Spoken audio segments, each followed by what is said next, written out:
Closer to New York than Paris, it is the second largest French-speaking city in the world. With 80 different ethnic groups, it is vibrant, cosmopolitan, and rated one of the most livable cities on the globe. Hello, I'm Don McGowan. Welcome to Montreal.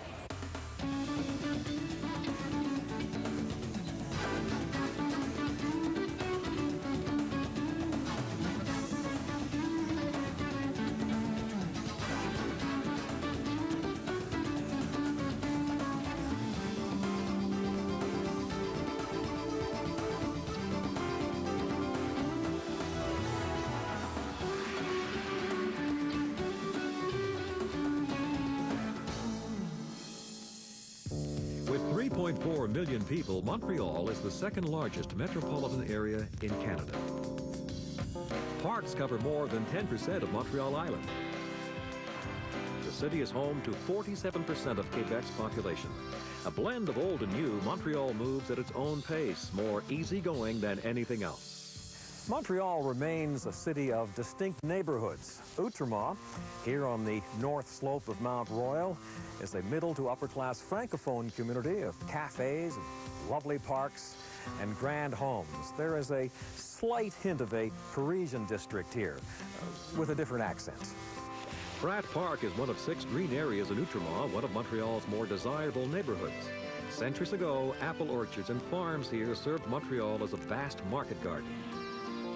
Many influential Montrealers live on the leafy streets of Outremont. In 1929, the city gained another grand theater, the Outremont. The interior was conceived by Emmanuel Briffa, a painter and decorator who designed some of the city's great movie palaces.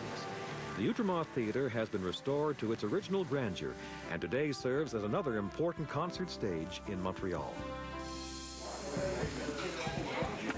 It is to Montreal what pastrami is to New York, smoked meat. In this town, this is comfort food. And Montrealers argue endlessly about who slices the best smoked meat. Indeed, there are some famous spots, downtown, Ben's, and on the main, Schwartz's. Here in Outremont, it's Lester's Deli. Smoked meat, fries, dills, and a cherry cola. The good life in Outremont. That's great. Romanian immigrants combine smoke, brine, and spices to produce Montreal's famous smoked meat. Place an order through Lester's website. Ask for medium. Elsewhere along Bernard Avenue, outdoor cafes and boutiques mix well with nicely preserved early 20th century buildings. A pleasant, enticing avenue. The neighborhood ice cream shop, Bilbo K, is known citywide. Merci. Bonjour. Combien, s'il vous plaît? With dozens of delicious flavors, I'll stick with chocolate chip. A smoked meat sandwich and an ice cream chaser. This is summer madness in Montreal. A truly distinctive architectural feature of Montreal is the outdoor staircase. They can be spiral, L-shaped, or in a straight line.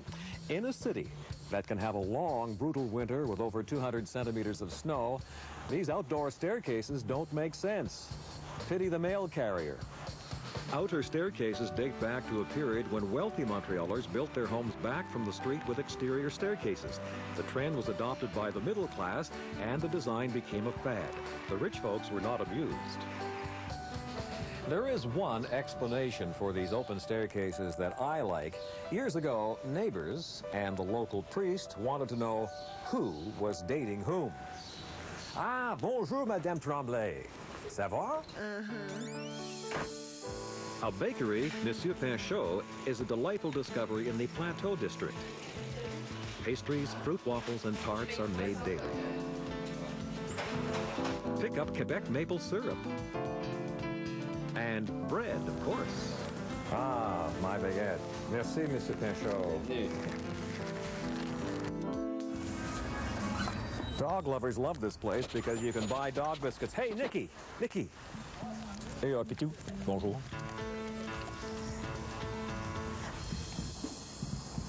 Ah, the Montreal bagel. It is the best. Certainly better than the New York bagel, which is just thick bread.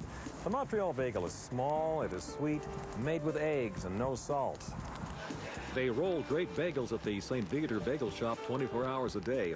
Over 1,000 dozen come out of the wood-burning oven every day. You'll eat one on the way out. Since 1957, the Wall of Fame keeps adding celebrity testimonials. Owner Joe Morena, then and now. In the early 1800s, wealthy French families lived around elegant St. Louis Square. Among the handsome 19th century houses are some really fine B&Bs. St. Louis Square is located in Plateau Montréal in the heart of Montreal, just minutes away from downtown, another one of the many interesting faces of the city. In a charming Victorian house facing the square, the Pierre and Dominique Bed and Breakfast offers comfortable lodging at very reasonable rates. There are single, double, and queen-size beds. On the patio, there's a different breakfast every day. You'll like Pierre's organic cuisine and fine espresso coffee.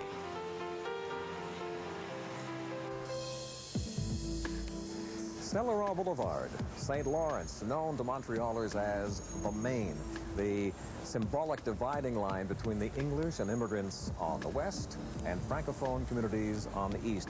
Although that symbolism does not reflect present-day demographics, the Main can be upbeat and sometimes just a little scruffy.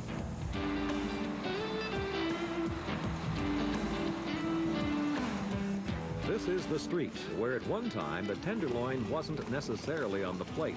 Residents in the area and the shops they run on Saint Laurent Boulevard represent many cultures. Portuguese, Greek, Polish, and Vietnamese add to Montreal's rich heritage. For the crowd that likes to begin partying late, the Main, with its bars and cafes, is the place to be. From trendy restaurants to fast food joints, the Main has it all. And you'll find the most beautiful servers at the Mediterranean Grill. Coming up next, up on historic Mount Royal. Below the mountain, downtown. And Montreal, underground.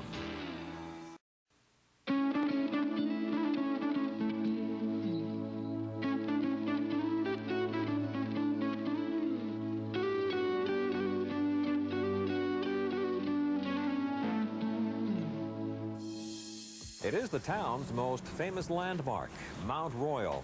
It's not the Matterhorn, still, it is Montreal's mountain. Montreal got its name from the mountain when Jacques Cartier climbed it in 1535 and named it Mont Royal. Jacques was the town's first hiker. Montreal's famous cross sits atop Mount Royal, designed by Frederick Law Olmsted, an American who planned New York's Central Park. Montrealers love their mountain. Loved in bloom. Inaugurated in 1876, Mount Royal Park was designed to maintain the natural character of the mountain, which rises 232 meters above the city. Please note, tourists are tolerated by the locals.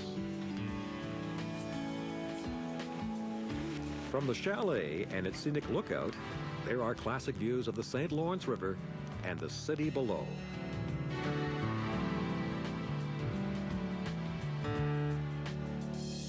You will soon acquire your own favorite spot in Montreal. This is mine, Dorchester Square, Place du Canada. This patch of greenery is surrounded by some of the city's more interesting buildings. Windsor Station and St. George's Anglican Church. Gleaming towers surround the square. Built in 1918, the Sun Life Building was once the largest building in the British Empire. The modern building boom started with Place Ville-Marie, Mary, Queen of the World Cathedral. City bus tours depart from the north end of Dorchester Square, close to a tourist information office. The tour is a good way to get your bearings in the city. Downtown St. Catherine Street is Montreal's prominent commercial thoroughfare. You'll have to walk 15 kilometers to hit all the major department stores, shops, and restaurants. St. Catherine Street is served by 8 metro stations. Along Sherbrooke Street are high-end shops and art galleries. Drop in for tea at the Ritz-Carlton. Beautiful McGill College Avenue runs north from St. Catherine Street to the main gates of the university. Metro stations lead to Montreal's underground city. Given Montreal's long winter, it's not surprising 500,000 Montrealers travel in their underground city every day. This labyrinth extends for 30 kilometers. Talk about hitting the ground in bad weather.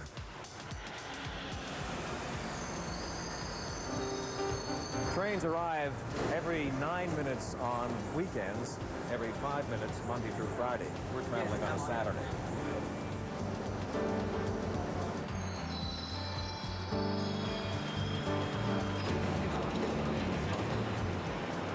The subway, suburban trains, and buses are all interconnected.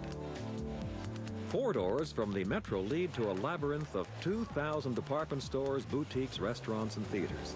The indoor network links 60 building complexes where you can walk 6 kilometers without going outside. The underground city is the largest in the world, a practical maze for Montrealers and a major tourist attraction in itself. I found my way back to St. Catherine Street.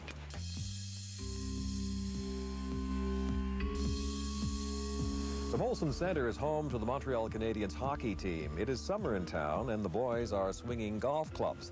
In this hockey-mad town, when the boys return to the ice, winter will not be far behind. This is a hockey town, where the home team has won the Stanley Cup 24 times. The season runs from October to June. Montreal's Olympic Park is home to the popular Biodome. In this wonderful environmental museum, you walk through several ecosystems, each with its own climate and physical characteristics.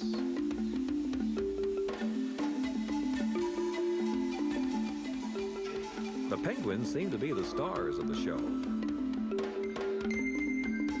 A must-see, Montreal's Biodome is open daily. Close by, Montreal's Botanical Garden is one of the largest of its kind in the world. From spring to autumn, tour 30 outdoor gardens. The Chinese and Japanese gardens are superb. In winter, escape to the greenhouses. Internationally, Montreal is known as a gay-friendly destination. The city has one of the largest gay neighborhoods in the world. The 40 blocks are known simply as the Village. The Beaudry Metro Station bears the colors of the gay community.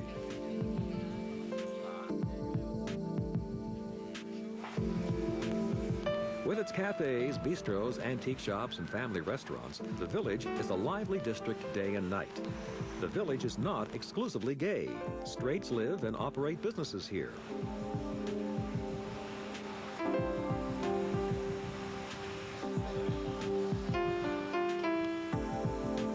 Given Montreal's inherent open-mindedness, it is not surprising the Village evolved. Jean-Francois Perrier is with Tourism Montreal. Montreal already is a very gay-friendly city, so I think everybody can quite feel comfortable throughout the whole city. But of course, stepping into the gay village, you are like a little step more, because maybe you can get closer to your friend or hold hands. Like you could do it maybe on the plateau a little bit, but in the village here, you can really be yourself. That's totally. the comfort factor.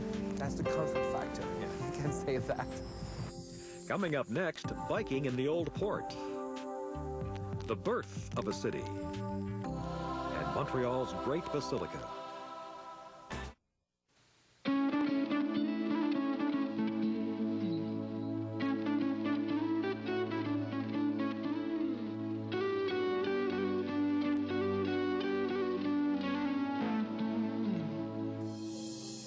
Okay, you history buffs, Montreal was founded in 1642.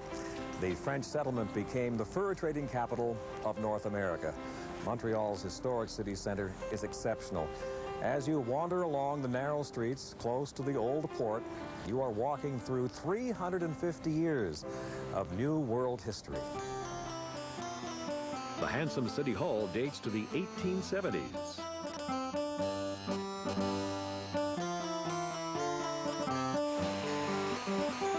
Visitors can relax by a fountain before heading across Place Jacques Cartier to a promenade at the Old Port.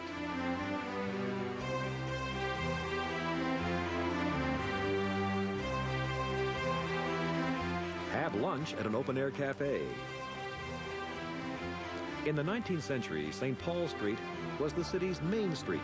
Take a walking tour of Old Montreal and enjoy the fine examples of urban architecture developed in New France. On its list of the 10 best cycling cities in North America, Bicycling Magazine rated Montreal #1. The city has over 700 kilometers of bicycle paths, which I will complete in the first 3 hours. Yeah! You can rent a bicycle at the port. Montreal's network of paths are linked to suburban routes. Maps and guides are available at tourist offices.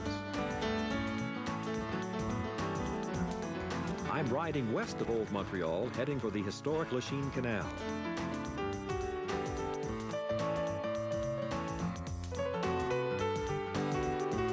The route takes us by huge grain elevators. The Lachine Canal was built in 1825 to bypass rapids on the St. Lawrence River. This is a very good ride.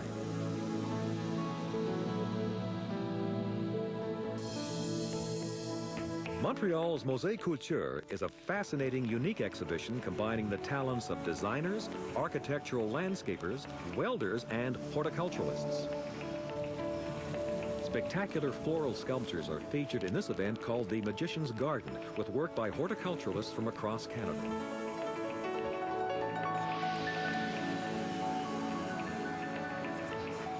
Vegetation over wire frames become amazing floral art at Musée Culture at Montreal's Old Port. Porte-Calière, the Montreal Museum of Archaeology and History, is the birthplace of the city, the result of more than 10 years of archaeological digs. Montreal's first Catholic cemetery was discovered here. On the intriguing self-guided tour, you see artifacts found on the site, representing over 6 centuries of occupation. The site of Montreal's founding before the French arrived.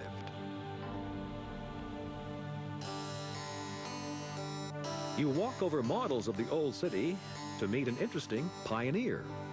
Who are you? Sarah Huerto, at your service. This is our new inn. My husband Jacob and I had it built right on the square.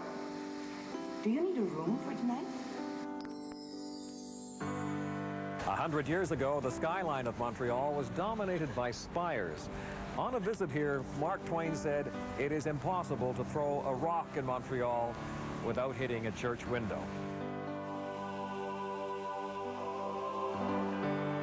English Canada is predominantly Protestant. In Quebec, the majority of the population is Roman Catholic, although most Quebecers are not practicing Catholics. In Montreal, almost all religions are represented.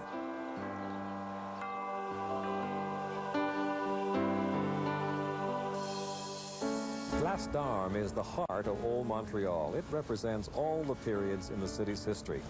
The magnificent Notre Dame Basilica dates back to 1829. It is a masterpiece of Gothic Revival architecture. The basilica's interior is sculpted wood, paint, and gold leaf.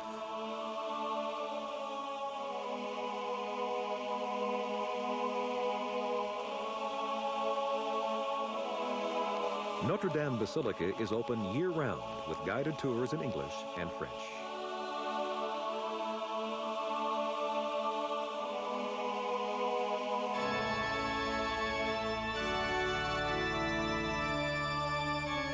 The majestic sound of the symphonic organ can be heard during all religious ceremonies. Coming up next, the Expo Islands, cafe life in the summer, and the Fireworks Festival.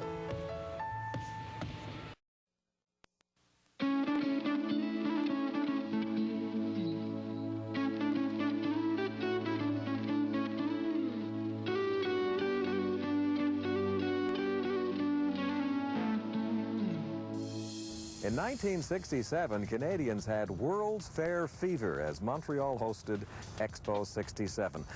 The national and theme pavilions have long disappeared, leaving a vast parkland named for a long-serving mayor of Montreal and the father of Expo, Jean Drapeau. You can reach Parc Jean Drapeau by metro, car, bicycle, or boat. The lovely Expo 67 Islands are just minutes from downtown Montreal, the former site of Italy's National Pavilion. Walking, biking, skating. You'll like this island retreat. Montreal's casino is the former pavilion of France. Using filtered water from the St. Lawrence, Notre Dame Lake and Beach offers all water sports. Dining in Montreal is a real treat. There are 4,942 restaurants in the city, serving 80 different regional and national cuisines. There are many excellent restaurants that have a bring-your-own-wine policy. In Montreal, you can buy beer and wine at the corner grocery store. It's called a dépanneur. I'm going to buy a bottle of wine here before we move on to the restaurant. Ah, a nice Chateau Mal de Tête. You can purchase higher quality wine at government-operated liquor stores where the selection is wider. Cafe life on an open terrace can help erase the memory of a cold winter. In January in this city, the temperature can drop to -35 Celsius. Is it any wonder Montrealers love their terrasse? Le Saint-Sulpice is a popular cafe and bar. Montrealers have a particular passion for their city in the summer. It's about living outdoors and enjoying a city that hosts more than 40 major events, festivals celebrating jazz, humor, and film. You've got to be here.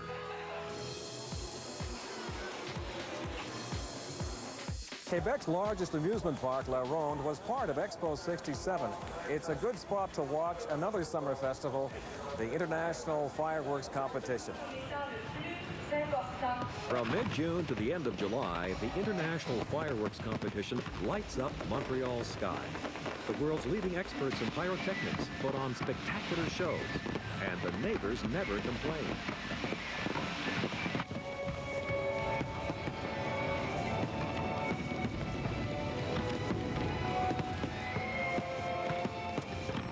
Montreal is indeed festive in the summer. If you sensed I have been especially enthusiastic about this city, well, I was born here. I live here. Come see us someday. For Travel, I'm Don McGowan. Goodbye from Montreal. Home, Melanie? Oui, monsieur.